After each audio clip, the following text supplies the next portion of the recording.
Yo guys, what's going on? Thanks for coming to another episode of EV Music, and if you're new to the channel, welcome. You're in for a treat today because on this channel we like to explore how technology and music come together to create awesomeness.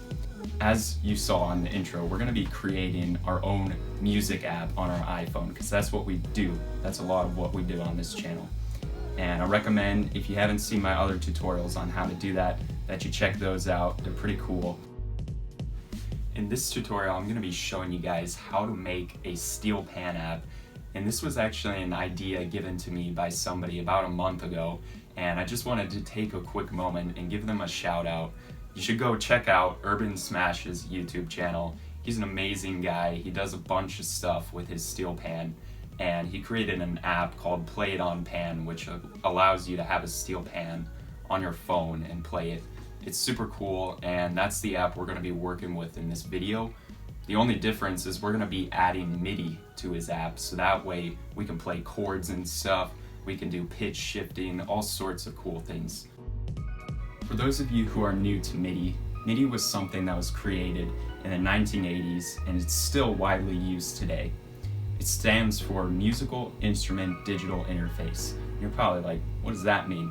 Well, any interface in computing is sort of where computers meet and interact with something else. And in this case, we're interacting with musical instruments. That's why it's called Musical Instrument Digital Interface.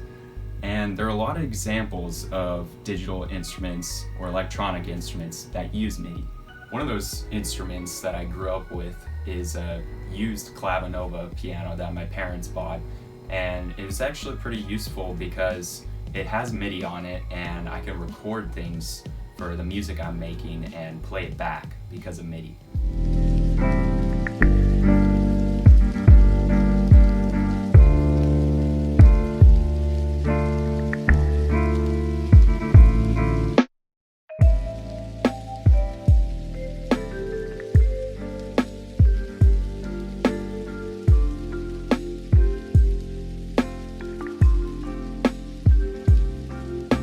Another example, which is a little bit more on the innovative side, comes from one of my favorite YouTubers, Adam Neely, where he turns a drum set into an 808 instrument.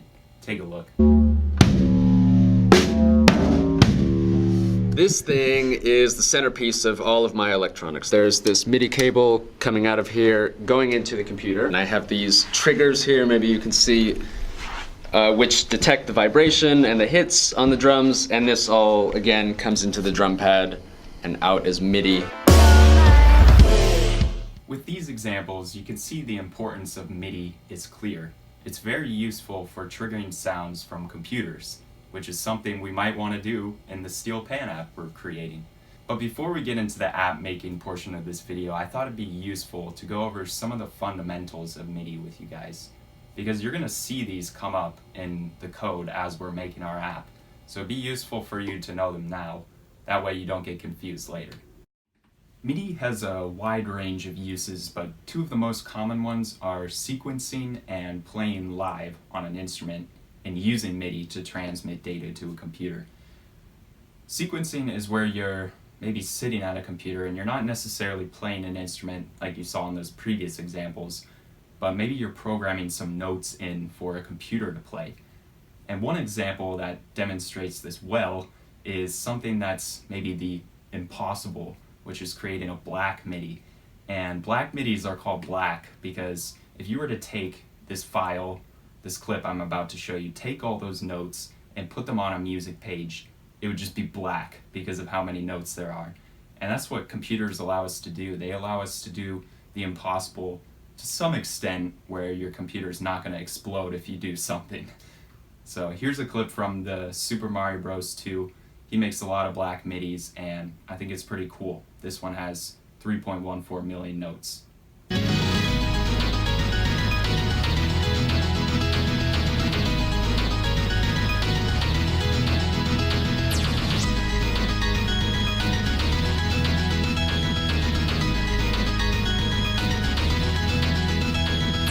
That was some pretty good stuff right there. Now, that might not be your cup of tea, but that is what we can do with technology and music. That is a form of art. people actually do this stuff. People actually make things for the show. They make MIDI art, and you can do amazing stuff with MIDI. It just shows how powerful this tool is, and it's getting even more powerful.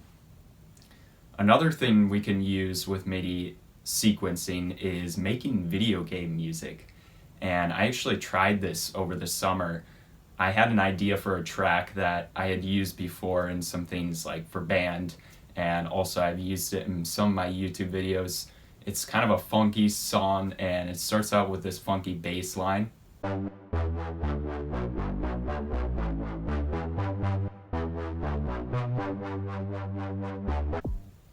And what I did is I took this bass line, I took the idea for this song, and I made it into a Nintendo DS track. That's right, I made it for a video game for my Nintendo DS, Mario Kart DS, one of my favorite video games.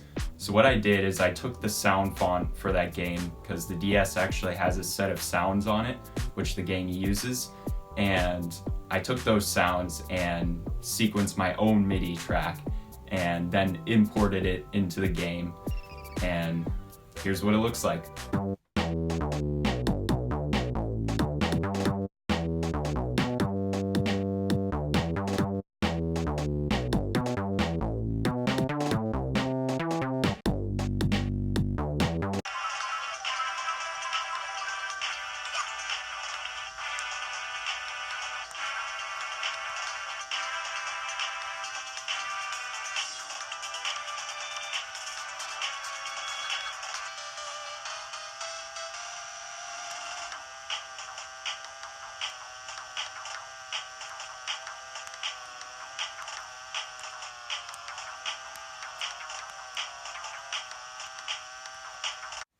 As you can see, MIDI can be a very powerful tool for video games, and you might have even played some video games without knowing that they use MIDI.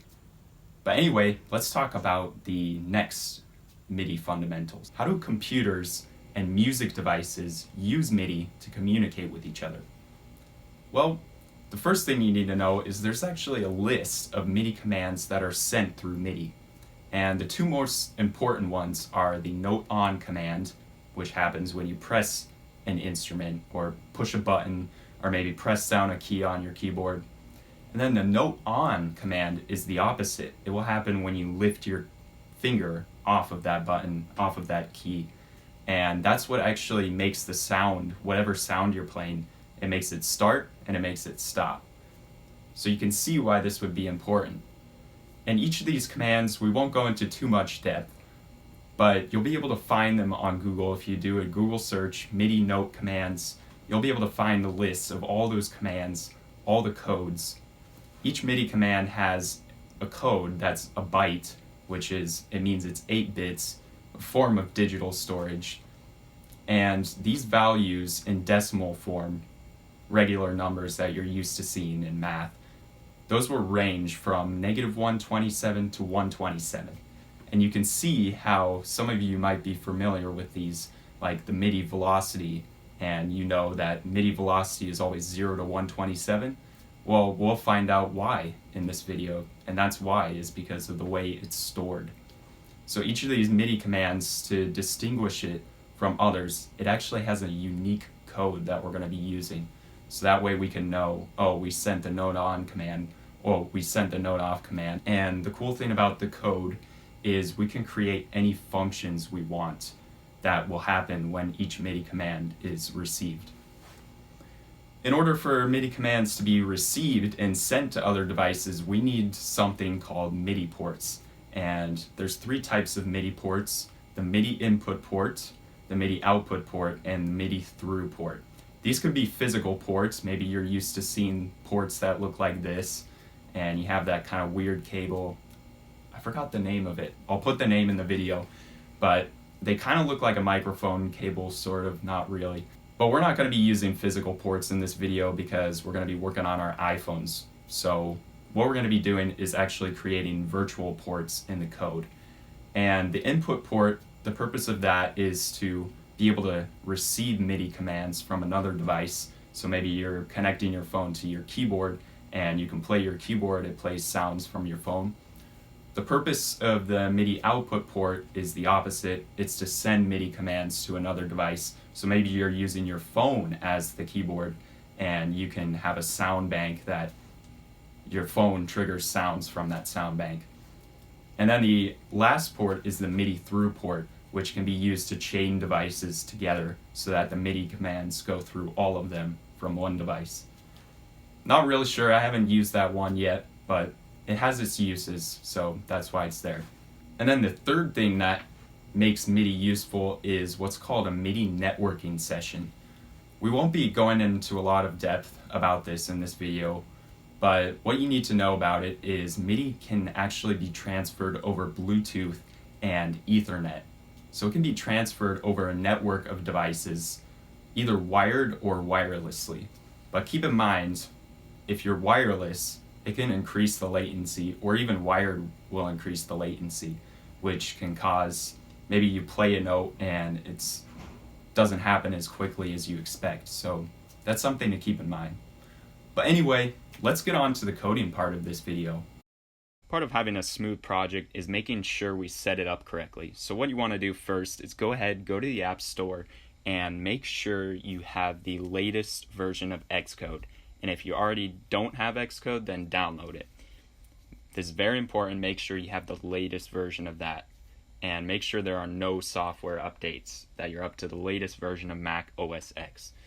Then what you can do is go to the link in the description and download the starting project files on my GitHub. And just go ahead, select download as zip, and you can go ahead, double click that, and it will automatically put it into a folder inside your downloads folder. So go ahead and open up that folder, and you will see, if you've installed Xcode correctly, that there's an Xcode project inside of there that you can open. Before we open that, we're going to go to audiokit.io/downloads, and we're going to download the latest AudioKit framework for iOS. For those of you who are new here to AudioKit, welcome. AudioKit is wonderful. It's made by amazing people who care about open source software, which means that AudioKit is open for anyone to contribute to it and develop it. And it's an amazing framework that we can use to help us implement MIDI in our app and make it easier for us to understand. So that's what we're going to be using for the majority of this video. But anyway, go ahead, open up that folder as well in your downloads, and you will notice that there are two frameworks inside of there. What we're going to do is we're going to open up our Xcode project now, and once the prompt comes up, just allow it to open, as long as you trust me. And then after that, now we're going to drag the folders into our project, the frameworks.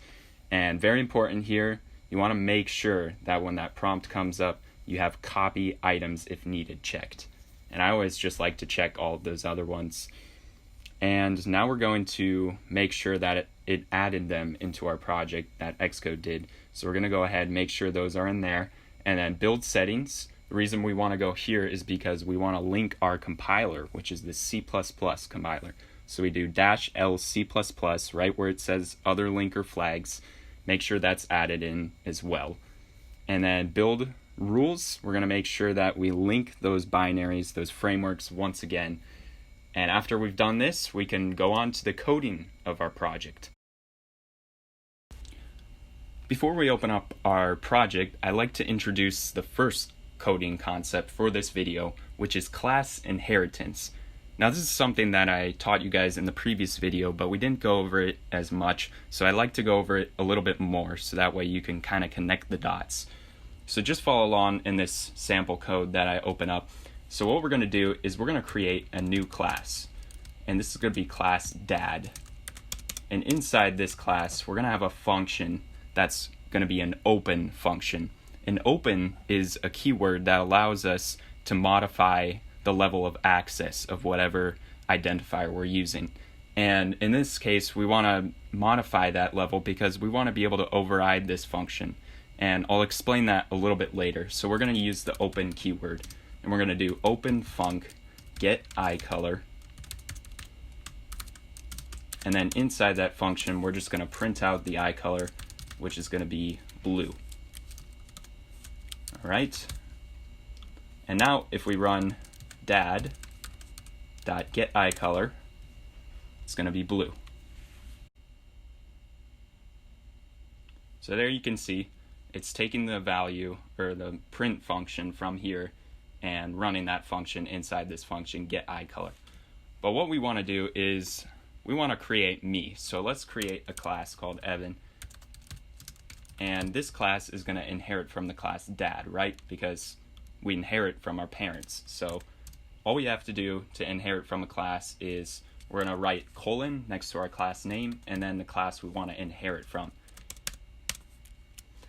And automatically in this class, by inheriting from another class, we'll have all the functions from that superclass. So we don't need to write any functions in here if we wanted to. We can just say the same thing, Evan.getEyeColor, and it's going to do the same thing. So there you can see it's actually going to Evan, and since this inherits, it has all the namespace of this function. So it knows that this function is inside this class, and it can run that function inside of Evan. But let's say, it'd be kind of creepy if everybody looked like their parents. So we have some differences, right? Like I might have green eyes, even though I don't. I have the same eye color, which is kind of stupid. This is maybe not the best example, but let's say I have a different eye color. So what we're going to do is we're going to override this function getEyeColor. So instead of printing blue, we're going to print green. So how we do that is we say override func getEyeColor, and we could say print and then green. And what that's going to do is instead of printing blue, it's going to print green because we just overrided that function. Overridden or overridden, I don't know, but you'll see. And there you can see it uses our new print function instead of running this one.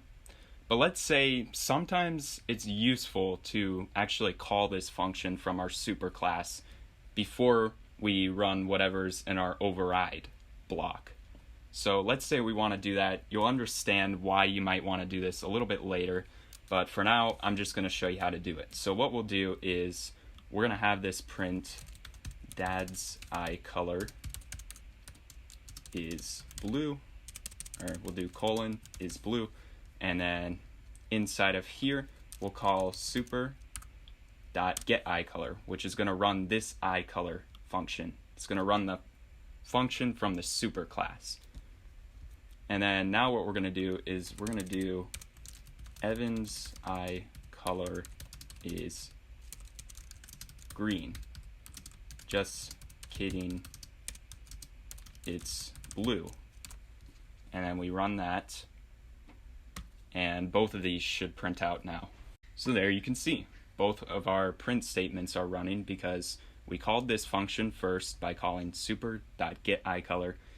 Or no, what we did first is we called getEyeColor from Evan, and it's an override. So first we called our super, then we go up to here, print out that, and then since this is an override, we can run other code we want. So we print that out as well. Now we're going to go back to our project, open the file viewController.swift, and we're going to name a new class viewController. So the same as our file name, and it's going to inherit from a UI viewController. And for those of you who watched my first video, you know that this class is the window through which we view the app. So we're basically inheriting our own class from this. And we're going to override a function in that UI viewController called viewDidLoad. And of course, we're going to call that function before the original function. And any additional setup we want to do in that view, we can run in our override block after we call the original function from the superclass.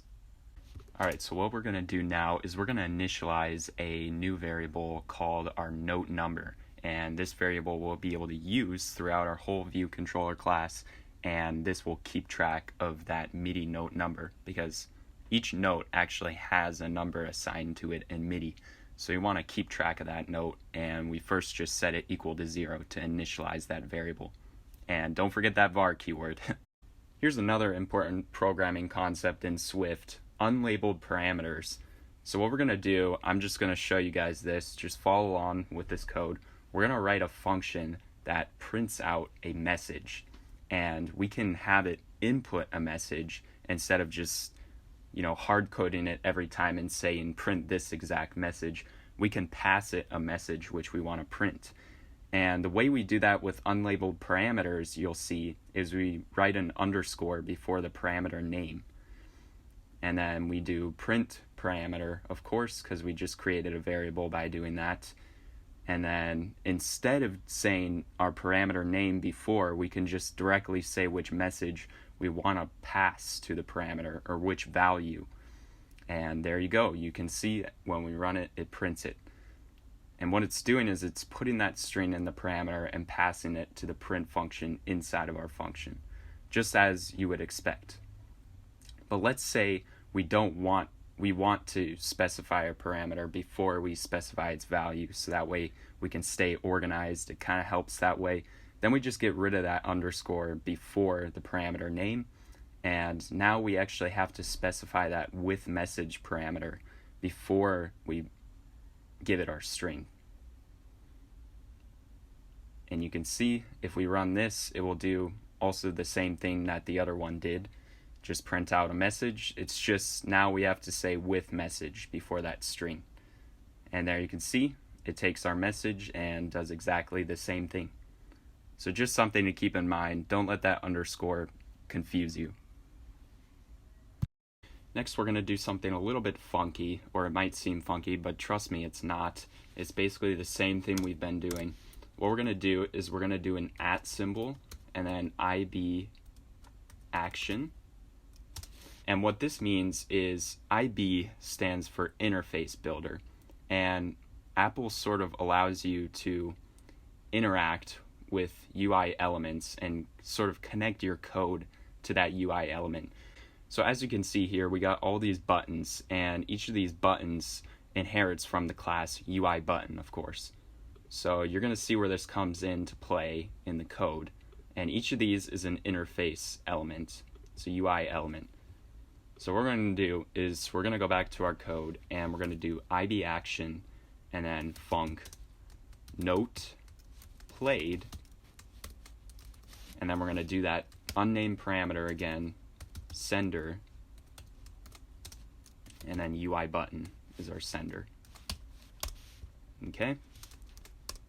And you'll notice something key here happened. Right here we have an empty circle.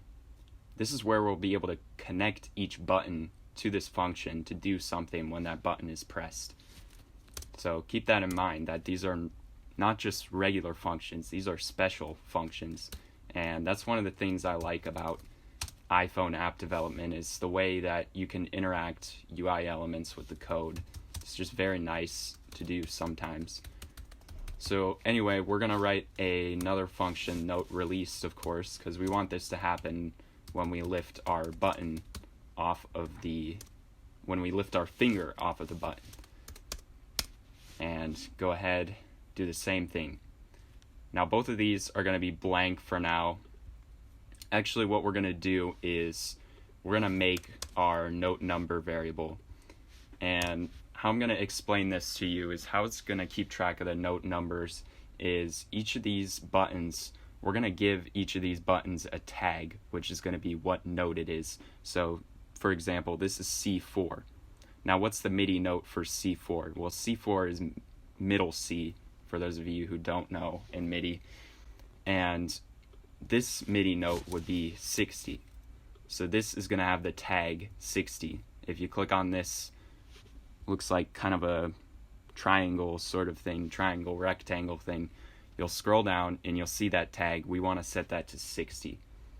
For each of these notes, we want to set them to which note corresponds to the MIDI note number. So what I'm going to do is I actually have a list of all the MIDI note numbers that I had open. So I'm going to go ahead and open that, and we will see here that you can go ahead and pause the video here, but you'll see that each of these notes corresponds to a number.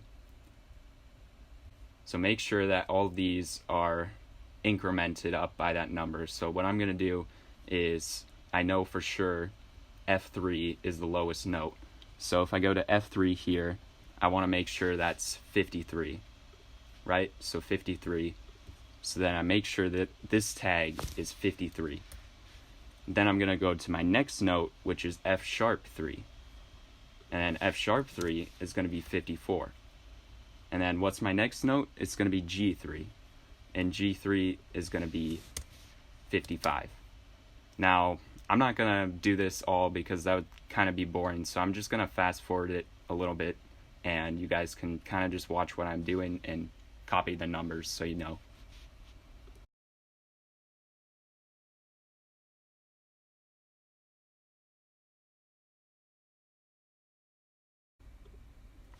Okay, so you can see that now we've assigned all of our buttons a tag which represents their MIDI note number. So when we expect to play the note C4, we're going to get a C4 sample, right? So hopefully you guys check that. Hopefully you got all the numbers correct. I recommend double checking to make sure that you put a tag on each button, because that's going to be important for your app to work correctly. And then what we can do here, it's really convenient. We can go back and realize, oh, we made a note num variable. So what we're going to do with this variable is we're going to set our note num equal to our sender, which what our sender is a UI button. So it's going to be equal to our sender, a UI button, and the tag of that button. That's a tag property, right? Each button you can see here, these are all the properties of a button. You can see them physically right here. And this is the tag property. So all we're doing is we're changing that property inside of the code. And same thing down here.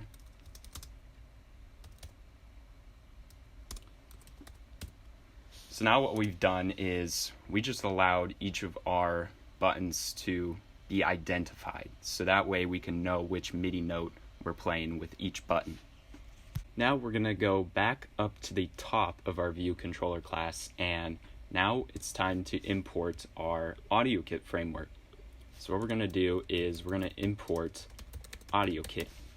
And the reason why we're going to do that is because AudioKit has something handy which is called a MIDI note number type. And this type is actually aliased under another type which is known as an unsigned 8-bit integer.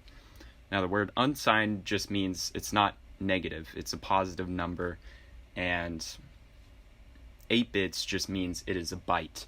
So remember how we talked about MIDI numbers are usually in bytes, right?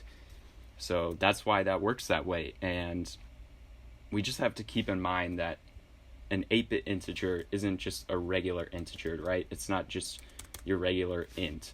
So that's gonna come into play when we convert this note number, which is just a regular integer, to a MIDI note number. And AudioKit's gonna help us with that. So what we're gonna do under these two functions is we're gonna write some new functions. So we're gonna do func note on, and then this parameter is going to have a note, which is going to be a MIDI note number. And if you've imported AudioKit, you can see here we got our unsigned integer 8 bits, right? Unsigned int 8, and that's our MIDI note number. So just like we explained before. And then you're going to open up your function, and for now we'll just have it do nothing. Then we're going to do the same thing, so I can just go ahead and copy this function, and this is going to be our note off function. And there you have it. We got our two functions. So now what we're going to do is we're going to call them in each of our IB actions. So up here we're going to call note on, and then our note is our MIDI note number. Keep in mind we can't just do this where we do note num, because this is an integer, so it's going to throw us an error. So what we want to do is convert it into a MIDI note number first by just doing that, and then inside these parentheses we can type our note number if it will allow us. It's not filling. Okay, there we go. And then do the same thing down here, except it's going to be note off. And there we go. We got both of those functions set up. Now we're going to switch gears and we're going to create a new class. Yay! And this one's going to be a big one, guys, so just be prepared. So what we're going to do is we're going to create a new file. It's going to be a Swift file. And just go ahead, click next. And then this is going to be called conductor. And I've seen this a lot in the AudioKit examples. By the way, we're following the one where it's the sampler demo. I'm directly following this, if you didn't know, so I recommend going and checking that example out. But I noticed in a lot of them, they have this file called conductor.swift. And what it means, basically, I think, is the conductor is what controls all the behind-the-scenes stuff. It's kind of the meat of the code. You know, the view controller sits on top because that's the part the user directly interacts with. But this conductor is managing a big majority of our MIDI stuff. So what we're going to do is go ahead and add this to our project. And just be aware, this is going to be a long one, guys, so sit tight. Don't leave the video. Trust me, you're going to learn a lot, and it's going to be amazing. But what we're going to do, first of all, is we're going to import AudioKit, because we definitely need that in this class, if anything. And then we're going to write the new class, conductor, same as our file name. And just go ahead, leave some space. Now, the reason I'm going to stop here and switch gears again is because in this class, we're going to be using a lot of what are called instances. What is an instance? Well, an instance is a particular occurrence of something. Take, for example, this guy playing a game, Grand Theft Auto 5. You can see that he's got some sort of mod that allows him to spawn any car at any location he wants in the game. And what he's actually doing there is he's creating a new instance of a car each time he spawns that car. So let's experiment with this concept and do something similar. We're going to create a new object, which is going to be a coffee cup. And this is going to be a full cup of coffee. And what we want to do is we want to be able to spawn this cup of coffee in any location we want. So what we're going to do is create our first location. And there you can see we're at our first location. And in order to spawn that cup of coffee, we create a new instance of our coffee cup object. And there you go, we got a full cup of coffee now, and now it's time to drink some coffee. So we're gonna go ahead, drink that coffee. And after we're done drinking that coffee, it's gonna be half full. Now what we wanna do is we wanna take this same cup of coffee and bring it to another location. So we create another location, and now we're at our other location. And what we want to do, we should be able to do the same thing, right? Just create another instance of our coffee cup, and it should be the same one, if I'm thinking correctly. Well, wait, we just spawned it, and wait a minute, it reinitialized. It's a full cup of coffee, so this isn't the cup of coffee that we had before, because that's not possible. We can't just have another full cup of coffee. So what it actually did is it went back to our coffee cup object and reinitialized it, so it gave it a full cup of coffee. That's not the same cup of coffee that we had in the other instance. These are two completely different instances. And we can verify that by running this code right here. And you can see the coffee cup in location 1, it has the value 119, so it's half full. And the other one has the value 237, so that's completely full. So you can see these are two completely different instances. Well, what if we want the same instance? What if we want one coffee cup that we can use across all of our locations?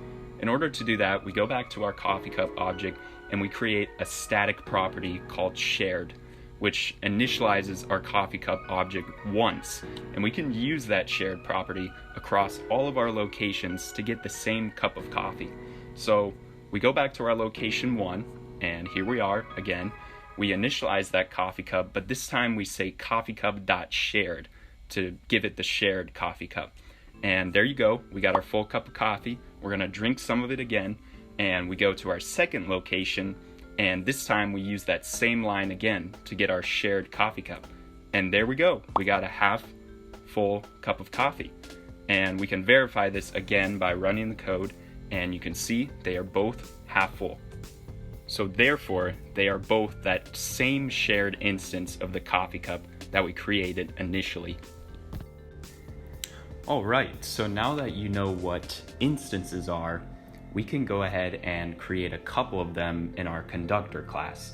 So what we're going to do is first we're going to create our shared instance, which is going to be very useful. We want to make sure we have that. So go ahead and say static let shared equals conductor. So that way we only have to initialize our class once, and it will be that particular instance. And then next, we're gonna create our MIDI object because we wanna work with MIDI, right? So we're gonna say let MIDI equal AK MIDI. And that's gonna initialize the AudioKit MIDI object. And then finally, we're gonna create another object, but we're not gonna initialize it yet. Notice how we don't use equals. We're just gonna say var sampler of type AK sampler. And so we've declared this object, but we haven't initialized it yet. And that's what we're gonna do in this next block. There's another block in some classes that you'll notice called init. In this block, you run all of the functions and all of the properties, all of the expressions that you wanna initialize in that class. So inside this init block, what we're gonna do is first we're gonna create the virtual MIDI ports. So we're gonna do MIDI.create virtual ports. Then we're gonna open a virtual MIDI input port. So we're gonna say MIDI.open input, and then name is gonna be session 1. And then also we're gonna open the output port. So we're gonna say MIDI.open output. And then here's some settings for our project. We're just gonna say AK audio file, clean temp directory. So that's gonna clean up our working folder a little bit. And then buffer length. Buffer is a big thing in music technology. It's the amount of samples that are rendered over the amount of time. So the bigger the buffer, that can increase the quality of your samples, but it also increases something called latency, which means the higher buffer you have, the more delayed the playback is going to be. And in this case, we want it to be around, in the equilibrium. We want the most quality we can get, but we also want it to be less latency, the least amount of latency. So we're going to do AK settings.buffer length equals .medium. And then after that, we're going to log everything. So we want to enable logging. So AK settings.enable logging equals true. And below that, we're going to initialize. Notice how now we're finally initializing our sampler object, which we declared above. And then inside of here, even though we haven't defined this function yet, so ignore the error it gives, we're going to run a function called setup sampler. And then after that, we're going to set our AudioKit output, AudioKit.output equals sampler. And here we have what's called a do and catch block. So what we're going to do is some methods are what are called throw methods. So they throw an error if something goes wrong. And one of those methods is the AudioKit.start method. And the reason it would fail is because AudioKit did not start. So we want to write inside a do block, try whatever method we're going to try, which is AudioKit.start. And then the catch block is going to print out something if it fails to execute this. So it's going to say AK log AudioKit did not start. And that's what a do catch block is. And now we're going to define our function, private func, setup sampler. And the reason we want this to be private is just to specify that level of access. We don't want to be able to access it outside of this class. So that's why we use the private access modifier. And inside this private func setup sampler, we're going to have a bunch of properties which we initialize. And these are already properties defined in the sampler object which we created with AudioKit. So you can go ahead and just copy these properties down, add them into your function. And if you're curious on learning more of them, I recommend checking out my AudioKit playground tutorial. We go a lot into depth about what the attack is and what the decay is. So I would recommend checking that out if you want to learn more about these properties and what they might do. After that, we're going to add a couple of functions that are going to be useful for this class. One of them is going to be func add MIDI listener, and this is an unlabeled parameter function, and it's going to be of type AK MIDI listener, and then inside of it we're going to add our MIDI listener by saying MIDI.addListener and then our listener parameter. And next we're going to have the function get MIDI input names, and this is going to be what's known as an array or list of strings is going to be what it returns, and we'll talk about lists in a little bit. But we're going to, inside this function, we're just going to return that list of MIDI.input names. And then our function, open MIDI input, we're going to open this MIDI input. We want to have a parameter by name of type string. So we're going to open this specific MIDI input. So first, we close all of the inputs, MIDI.close all inputs, close all the input ports, which are already open. And then, same as the input function above, we're going to open that MIDI input, and we pass our by name parameter through it. And then func open MIDI input by index. This is just in case we get a list of MIDI ports that we want to open. We would do by index of type integer. First, we're going to close all the input ports, which are already open. And then notice how our argument is the same, but uses indices to get the same thing, right? Because we can get the same thing out of a list. Next, we have a function, load samples, where we're actually going to load our samples. So first, inside this function, we have a property called info. So let info equals processinfo.processinfo. Now that's actually a property of a class known as processinfo. The property of the process info is actually a class made for the operating system. So in this case, our process info will tell us about our operating system. And in this case, we're going to use this property to find out how much time it takes to load our sound fonts. So below that, we're going to do let begin equal info, the variable that we just created above, constant, sorry. The constant that we just created above, it's going to be info.systemUptime. And what this property will allow us to do is grab that time in seconds. And notice how we keep track of this time as a constant, because this is our begin time. So it's just like setting a stopwatch. And then now we're going to load our samples. So we say let sfz file equals, and then what our sound font file name is. So look closely, see what it is. You can see it's 000_urbanpan.sfz.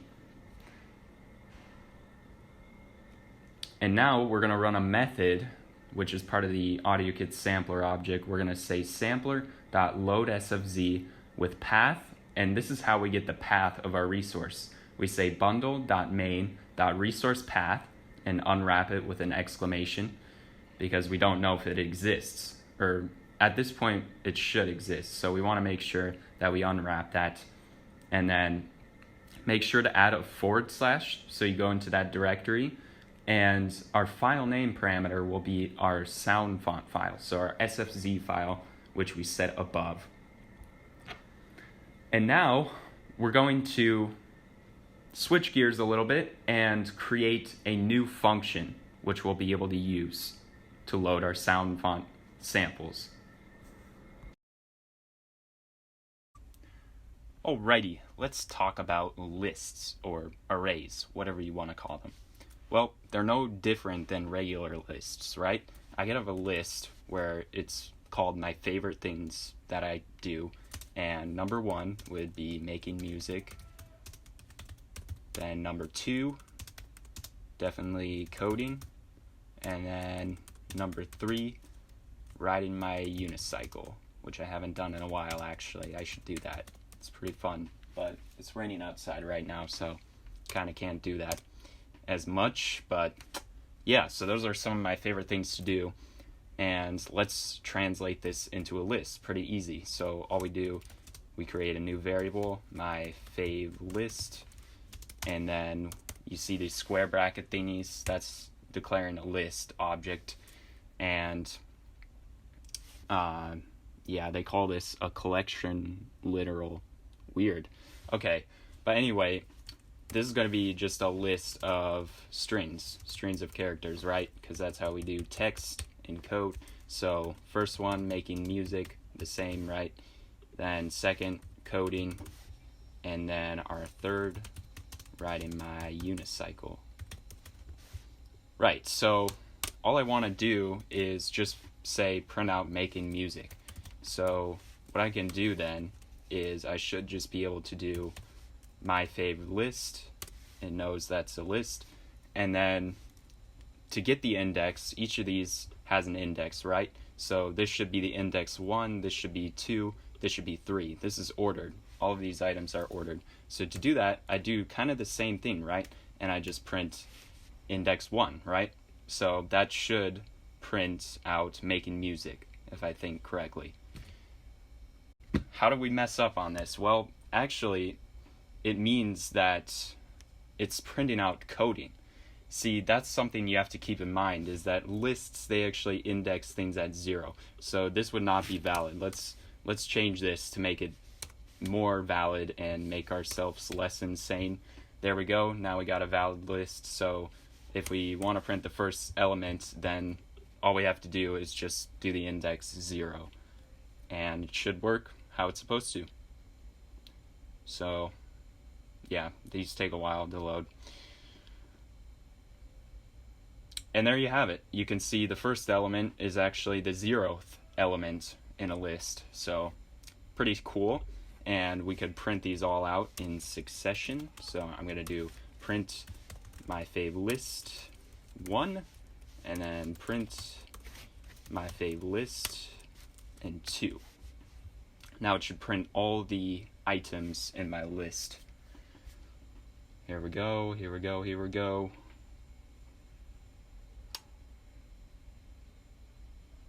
Ta-da! We got all our items, and you can see they each correspond to their numbers. So pretty simple stuff. And if you have any questions, just leave them down in the comments below. Another concept we haven't talked about is what's called iteration. Now, if you look up the definition of iteration, it's pretty simple. It just means repetition of a process, right? So let's say I want to print every item in this list. I want to print every item, but I don't want to say like print all 3 times. What I want to do is I just want to have a couple lines of code that will do that. So I can say for item in my fav list.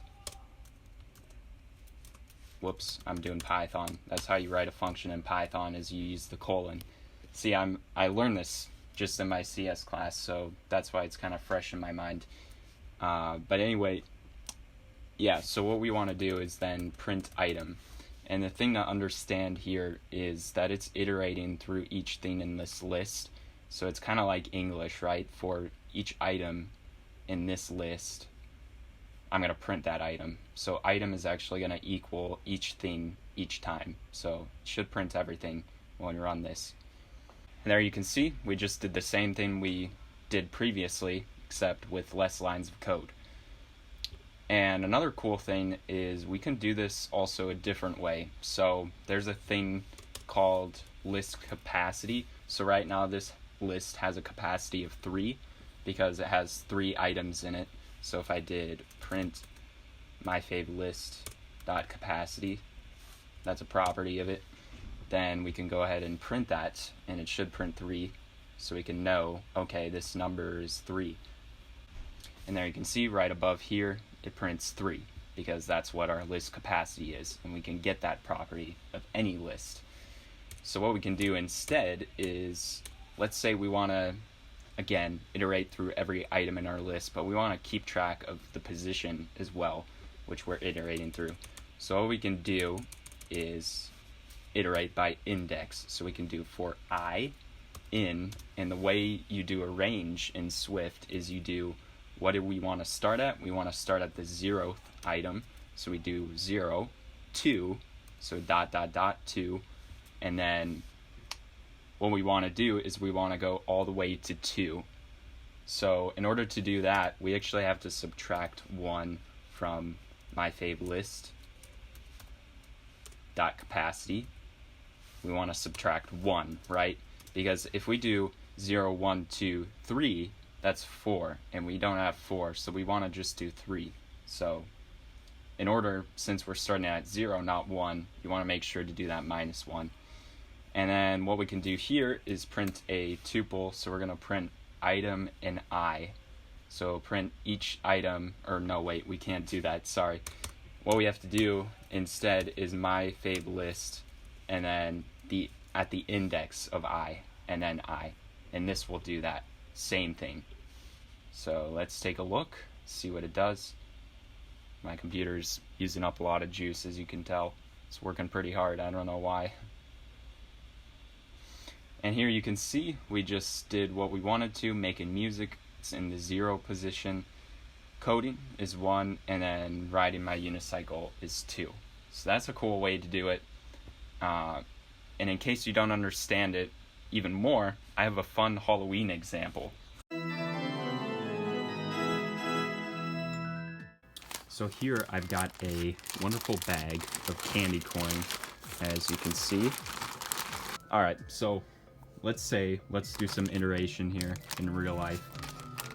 So for every piece of candy corn in this bag, what I want to do is do a sit-up for each piece of candy corn in this bag.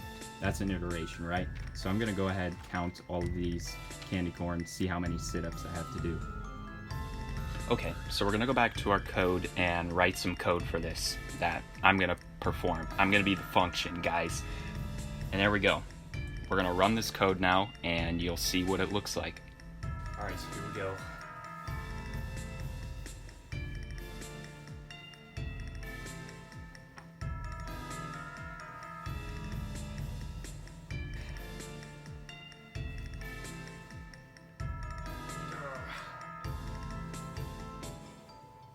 Okay, I give up. I'm not that in shape.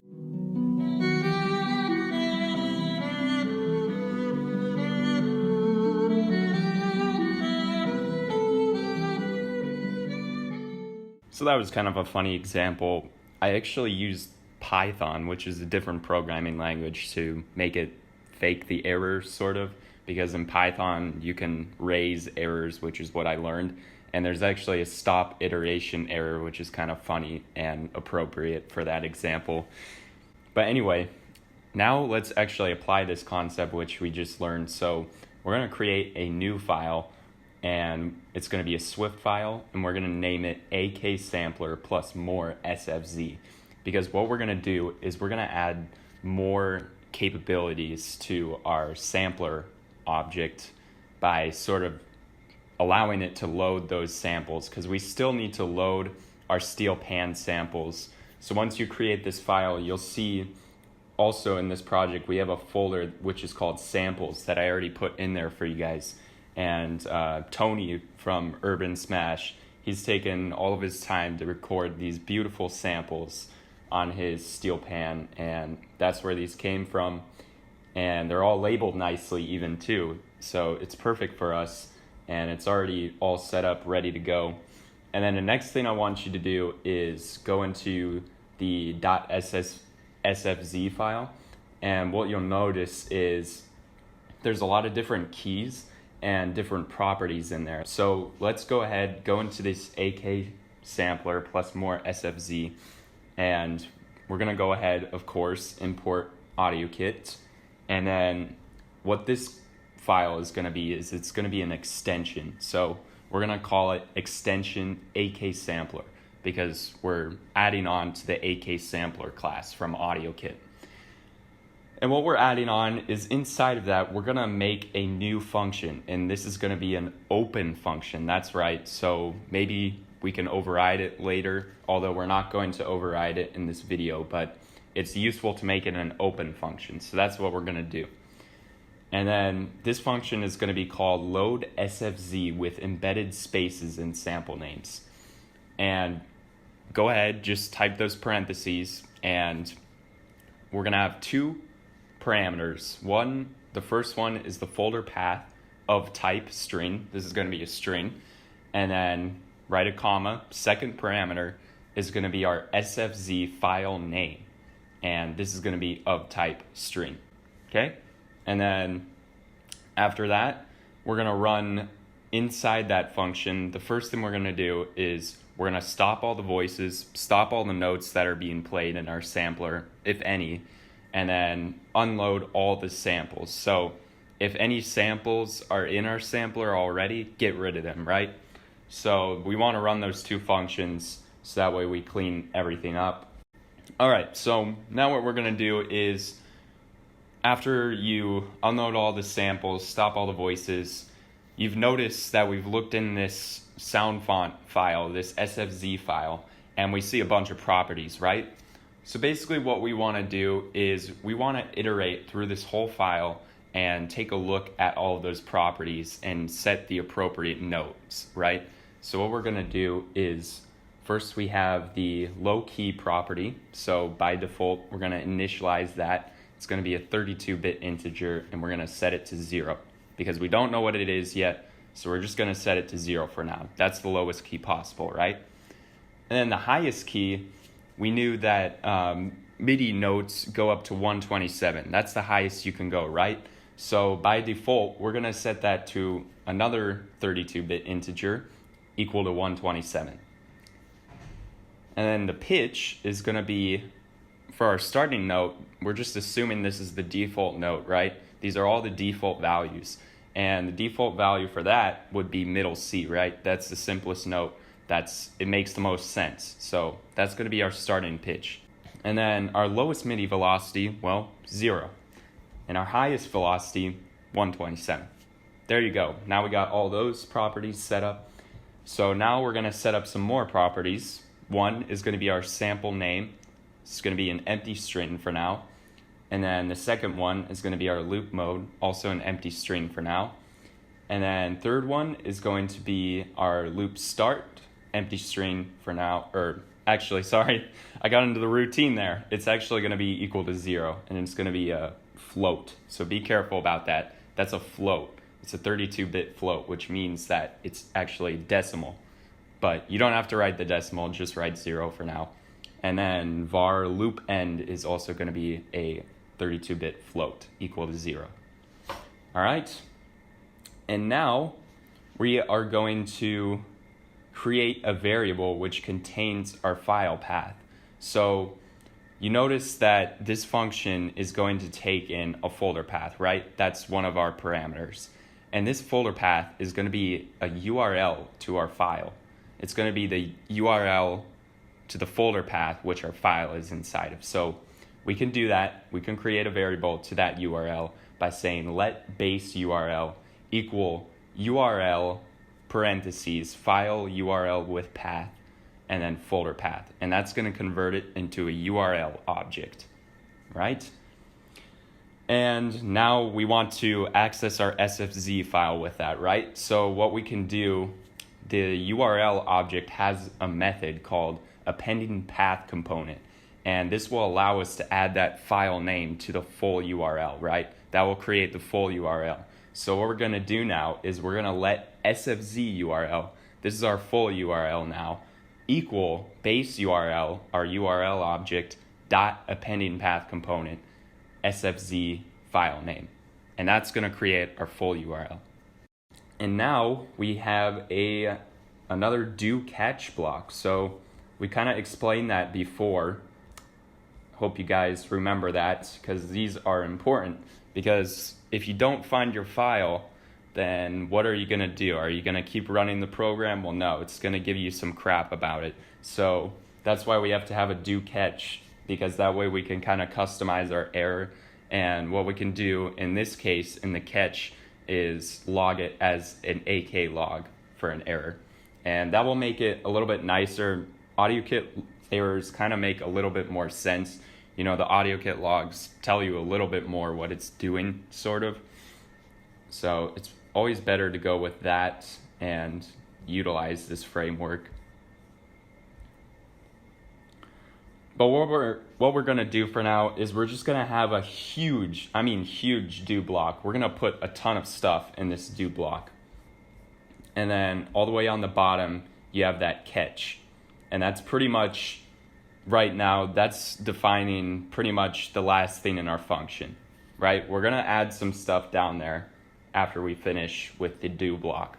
So let's go up to the do block. And what we're going to have in this do block is going to be a huge, I mean humongous for loop, right? This is going to be humongous. So actually before that, even before that for loop, I lied. We're going to have, what we want to do is we want to open that file that we just had. So what we want to do is we're going to use a try method, right? So this is going to try to open this file if our file exists. So we're going to create a new variable inside that do block called let data. We're going to name this data because this is our whole file. And this is going to equal try a string object of contents of SFZ URL, so our full URL, and then our encoding. What's the format going to be? It's going to be ASCII. Yes, .ASCII. And ASCII is sort of the standard encoding for what a string is for all of the letters you see, all of the English letters, right? So everything you have on a computer is actually sort of in binary at first. So what it has to do is it has to use ASCII to get that characters for each binary thing. So that's why we use ASCII. And by doing this, we're creating a string of letters that we can read as a file, right? So that's why we do that. And then now we actually want to separate this file by new lines. So what this is going to do is this is going to create a list of all of the lines in our file, right? So even all of these, I recommend that you actually print the values of each of these variables out just so you can see what it's actually doing. And that's a useful thing to do. You're going to use the print a lot when you're programming in the future. Print is so useful, it's not even funny because it's one of the most basic things and you think, oh, this is stupid, why am I using this? But no, print is one of the most helpful things actually. So now we're going to create a new variable and we're going to call this one lines. So this is going to be the list of lines in our file. And we're going to let that equal our data.components separated by, you guessed it, new lines. So the thing I learned in my CS class was actually that each line in a file, the reason there's a new line is because that file is a string, right? You can't have returns in a string. It's actually what's called a \n. And a \n character, which is called a delimiter in computer science, is what signifies, it tells the computer, make a new line here. So what this can do, what we can do now is we can say, okay, whenever we hit one of those \n's, let's create a new component in our list. So that's what we're doing here. We're letting lines equal data.components separated by that new line character. And now here's the humongous for loop. So what we're going to do now is we're going to say, or no, this is actually a mini for loop. I lied. This is a mini one. So now we're actually going to trim kind of clean some stuff up. So we're going to say for every line in our list of lines, for every line in lines, this is iteration now. We're applying what we just learned. We're going to clean our string up a little bit and make it readable. So we're going to say let trimmed equals string parentheses line.trimming characters. So we're going to trim some characters in white spaces and new lines. So we're going to get rid of those white space and new line characters.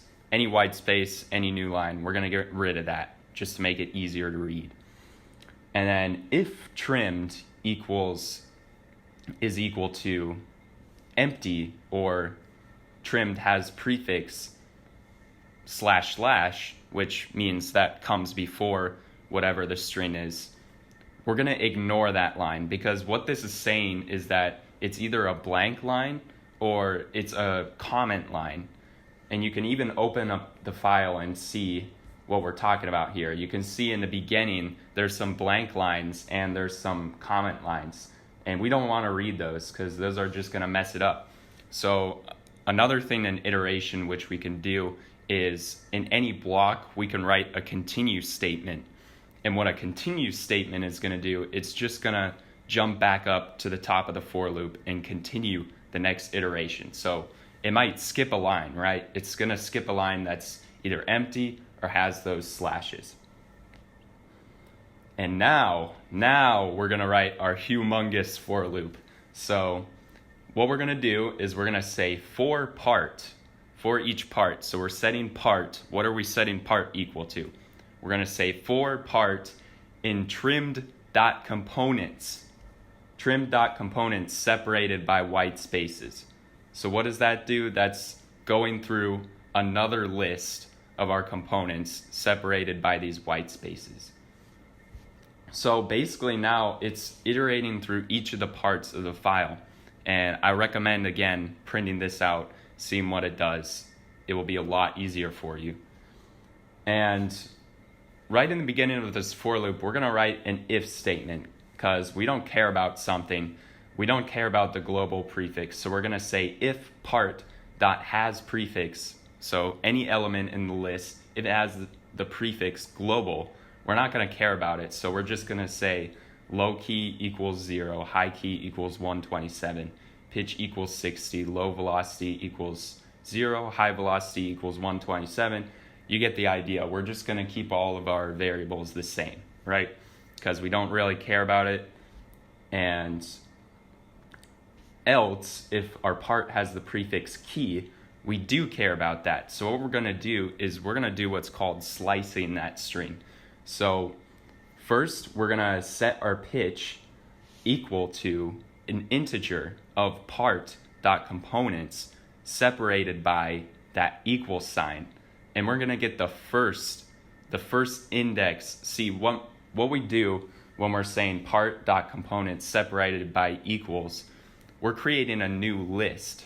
And that list is going to be the equals. It's going to be separated at that equal sign. So it's going to be key, comma 80. But what we want is we want that first element, or not the first element. The first element would be key, right? Because it's going to be 0. It's going to be that index 0. So we want to get the index 1 of our list, and that's going to be 80. So basically, now if we know, okay, this wherever it says key in that file, we're going to set that key equal to 80, right? Or whatever it says. And that's why it's useful to iterate through this, because we have so many lines, so many properties to read that we can't do this as a human and hard code each thing. Oh, set this equal to 80, set this equal. No, that's going to take a lot of time. So that's why it's useful to do it this way. And then just by default, if we inside this else statement, if we don't have anything else, right, we can just assume that our low key is our pitch and our high key is our pitch also. And then now we're gonna be writing a bunch of else if statements. So just get prepared for that. So another else if statement. If part has prefix low key, okay, well now it's actually telling us we have a low key. So we gotta pay attention to that, right? So we're gonna set our low key. We're gonna, since it's a string, convert it to an integer again. It's going to be part.components separated by equals. So what's that going to do? It's going to give our low key, comma, whatever the number is. But we want to just do whatever the number is, right? So what we're going to do then is we're going to get that number and we're going to set our low key variable to it, right? All right. And then now another else if. Yay! There's going to be so many of these guys. So yeah. Else if part.has prefix high key, we're going to do the same thing with our high key, right? Yeah, so I'm not going to be explaining every one of these because they're kind of the same thing. It's just a lot of work. It's a lot of tedious understanding, but we'll get through it, all right? Second, or I think this is the third one, else if.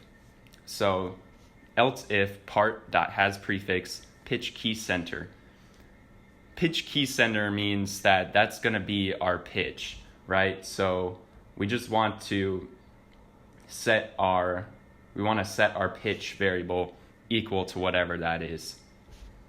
And another else if else if part that has prefix low velocity, then we're going to get that low velocity, right? And then else if part that has prefix high velocity, then we're going to give it that velocity because we know the high velocity now. Else if part dot has prefix loop mode, then we want to give it our loop mode. Else if part dot has prefix loop start, we want to give it that loop start. Else if part dot has prefix loop end, then we want to give it that loop ends. And else if part dot has prefix sample, this one's important. This one I'm actually going to explain more. So what we're going to do is we're going to trim that it's going to be equal to that trimmed line, right, that we had a little bit further in the beginning. So this isn't just part dot components.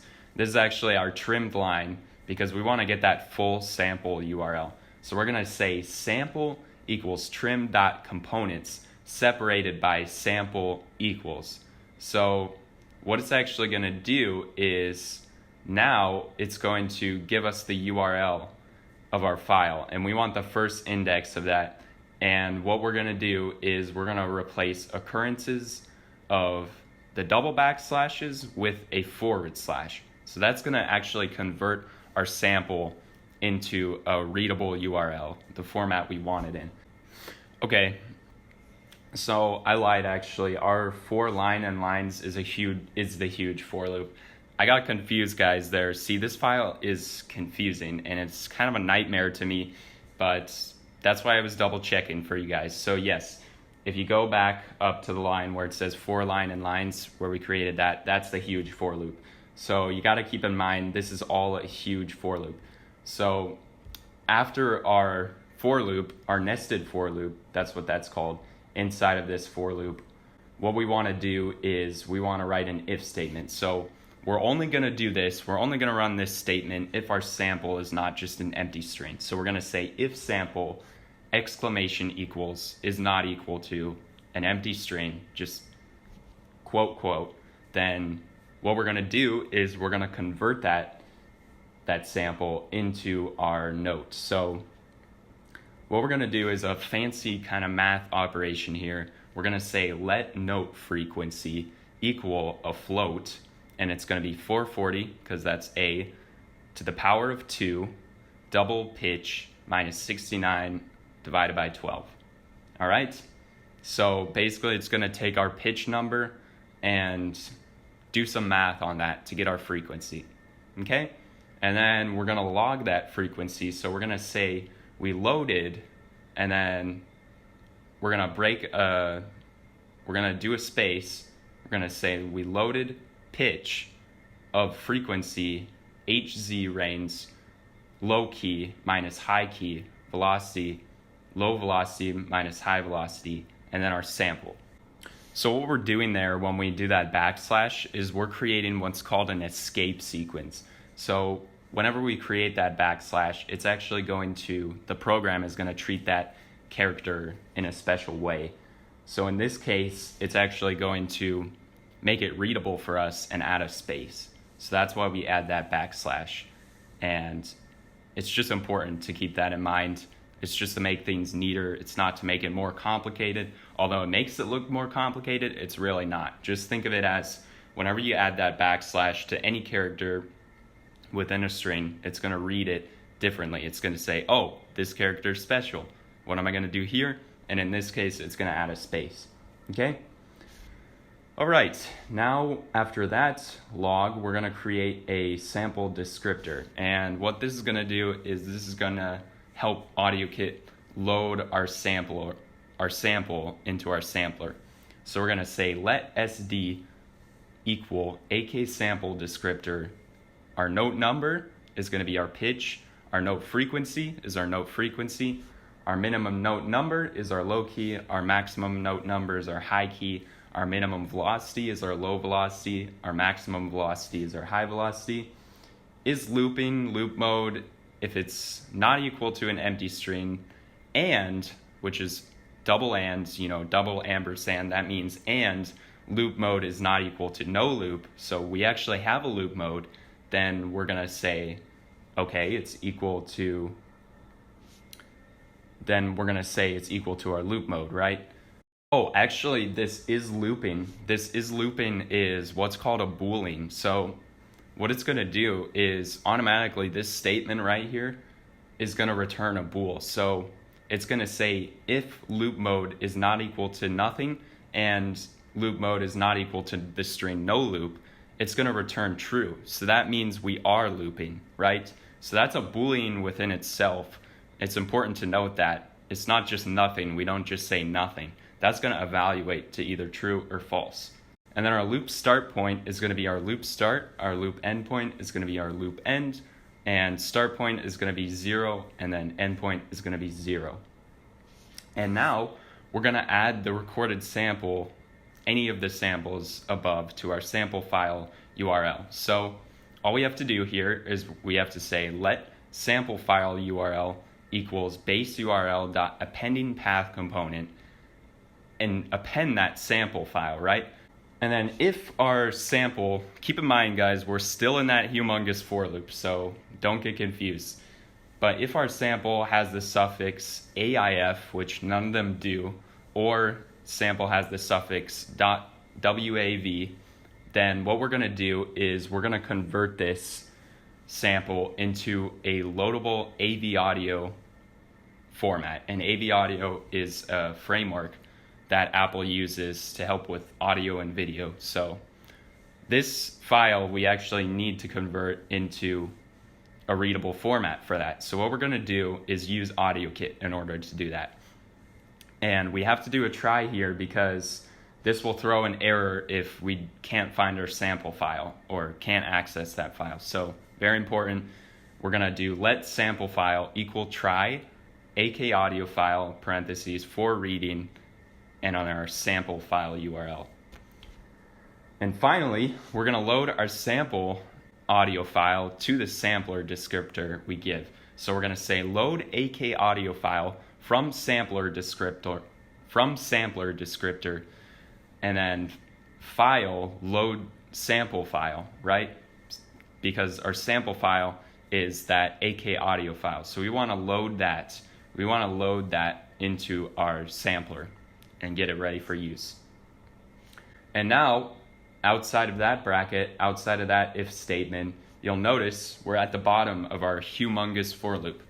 And what do we want to do here? Well, very important principle in iteration, always reset your variables to 0, right? Because if we keep that sample variable what it is, then it might assign that to something else and we won't get the proper sample. So we want to reset that each time we iterate through because it's going to set it again. And if it's equal to nothing, it's not going to do anything. It's because we handled that. We said only if our sample has something in it, then we're going to add something, right? So we want to make sure that we reset that sample before we do the next loop. And then after that, we've hit the end of our do block, and there's our catch block. Inside of there, we have our AK log and error. So this is going to just give us a file not found error if it can't find the file. And finally, we've almost reached the end of our function. After that, we're going to run a function build key map, and this is going to build a map of keys, sort of map each sample to a key in our sampler. And then after that, we're going to let all the notes begin again. So we're going to say restart voices, and now we're ready to use our samples. Whew, that was a big file, guys. That gave me a headache. I don't know about you guys, but go get an ice cream or something. Go take a break. That was a long one. I'm sorry about that. But anyway, let's go back to our conductor file. And now, since we created our function, we can actually use it. So we're going to say sampler. Remember, we made an extension so we can use it on our object. Sampler.loadSFZ with embedded spaces and sample names. And then our first parameter is our bundle.main.resourcePath with our / added. And then our SFZ file name parameter is our SFZ file. So there we go. All the hard work is done. We can let that function run. And oh wow, that rhymed. I didn't realize that. I wasn't trying to make that rhyme. But anyway, now we can create another constant called elapsed time. And this is simple. All you have to do is get the info.systemUptime right at that moment and subtract begin from it. So what this is doing when we set this equal to that expression is it's taking the current system uptime, and then it's going to subtract what it used to be, and that amount of seconds should be the amount of time it took to load our samples. And then what we can do is we can do aklog time to load samples space elapsed time seconds, right? And that should do it. And then we're going to have a couple functions after our load samples.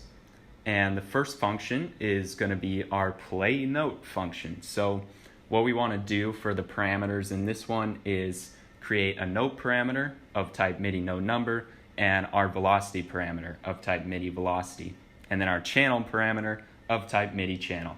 And those types are all managed by AudioKit, so we don't have to do any work there. And then each time we play our note, we're going to do aklog / note, so space note, / velocity. So it's going to print space velocity, right? And in that moment, then we use a method which is used to play a sound corresponding to our MIDI note. And this is a method for the sampler object. So we do sampler.play note number, note, velocity, velocity. Okay? And then same thing for the stop note, except the one parameter is missing is the velocity, because we don't need the velocity when we're stopping a note, right? And then we log that as well, aklog stop note / note. And then sampler stop note number note. And our final method in this conductor class is going to be all notes off. So say we wanted to stop all of our voices, then we can just call this method anywhere. We could say conductor.allNotesOff in any class we wanted to, and it would run this function. And then it would stop all the notes that are going on.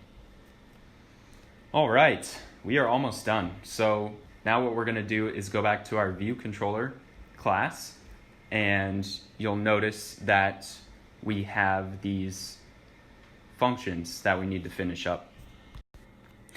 All right, to wrap this up real quick, I'm going to show you guys what I added to the view controller class.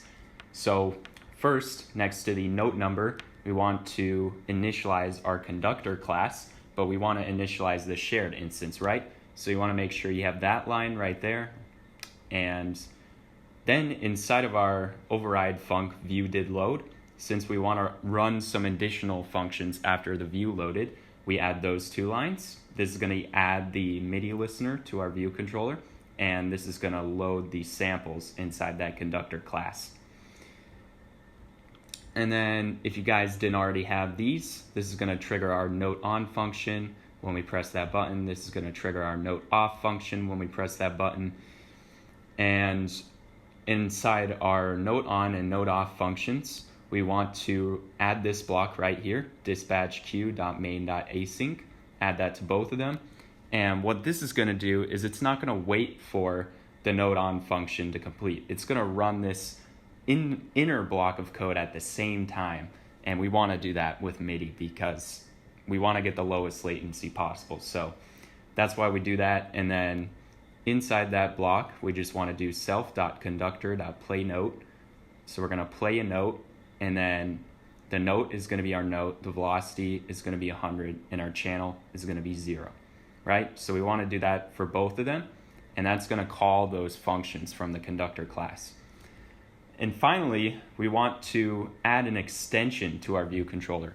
And sometimes extensions can also be useful for adding protocols to another class. And in this case, we want to add the AK MIDI listener protocol to our view controller class. And this will allow our view controller class to send and receive MIDI commands. So this is something we'll expand on a little bit more in my next videos. I simply just don't have enough time in this video, but I really want to cover it with you guys in my next videos. So drop a like if that's something you want to see. So first in this extension, what we want to do is if we receive a MIDI command, we want to stop logging anything to silence all the logs that are happening. And if we receive a MIDI setup change, which will happen when you receive the MIDI setup change command, then what we're going to do is we're going to print that setup change in here just like that. And then we're going to let our input names, since the input ports are changing, we're going to let those equal a list of import names. And for each name in this list, we're going to iterate through that using what's called a closure. Now, closures are functions, but they're kind of a different function, and it's something I'll also explain a little bit more in the next video. But what this closure allows us to do, it allows us to take a parameter and in this thing. So for all of those parameters, it's gonna iterate through this using this for each method, and it's going to open all of those input ports. So just something to keep in mind for the future. I know it's complicated stuff, probably really confusing, but we'll cover it a little bit more detail in the next video, and this is where we will end this one. But for now, I'm actually not going to end it quite yet, because there are some things we need to do to get our app to function, right? Okay, so now that we're in our storyboard, what we want to do for each of these buttons, you'll notice that when we click on it and we click on this arrow, you'll see a list of events. And these are actually IB actions, and these will connect to the IB actions which we defined before in the beginning of the video. So what we want to do is we want to click on this little add symbol right there, and you want to open up the view controller. So we go to here, open up our view controller, and now what we can see is we can see both our storyboard and the view controller. So as long as we can scroll there, it's a little bit difficult to see, but as soon as we do that, then things should be good. So what we want to do, click on that and just take one of our buttons, for example. So for the touch down, we want to connect that to the note played. See? Yes, there we go. You want to see right there that it encapsulates the whole function right there. That's what we want to do. So for touch down, we want to do note played and connect that. And now you can see we just made a connection there. And then for touch up inside, we want to connect that to note released. All right? And then you'll see that happens right there. So you want to do this for all of your buttons. I'm not going to film it simply because I don't have enough time, but that's what you want to do. So I'll come back when I've done it. Alrighty, so I just finished adding all of the outlets or all of the actions to all of the buttons and checked them. We should be good to go, hopefully. Let's hope this works. So what you can do now is we have officially finished this tutorial. So what you should do is right now you can see view as iPhone 8 in the storyboard. So you want to build it for the iPhone 8 basically, or else it's going to look like crap. Because I didn't set up the constraints, and constraints, that will be another tutorial. Those are kind of tricky, but for now just build it for the iPhone 8 so it looks good. We don't want it to look like crap. We don't want our hard work to go to waste, right? So we're just going to build it on the iPhone 8 for now. But it will work on the other ones. You just have to fit this for each individual iPhone. It's kind of annoying, but that's what you got to do without constraints. And constraints sometimes aren't even perfect. Ooh, it's working. Yay. All right. Stage 1. We passed stage 1. Now we have to actually have the app work. All right. All right, so now I can actually control my volume, and we're going to try playing it. It's a beautiful sound. And if you try it on I recommend trying this on your iPhone, your regular phone, because what you can do, I can't do this since I have the mouse, but you can actually play more than one note at once, and you can do chords and stuff. It's amazing. and we can try triggering really fast, and it doesn't have a problem with it because it's MIDI. So that's the beauty of it. I hope you guys enjoyed this video. If you did, make sure to smash that like button, and if you're new to the channel, definitely subscribe and stick around if this is something you like. And I'll see you guys in the next one. Peace.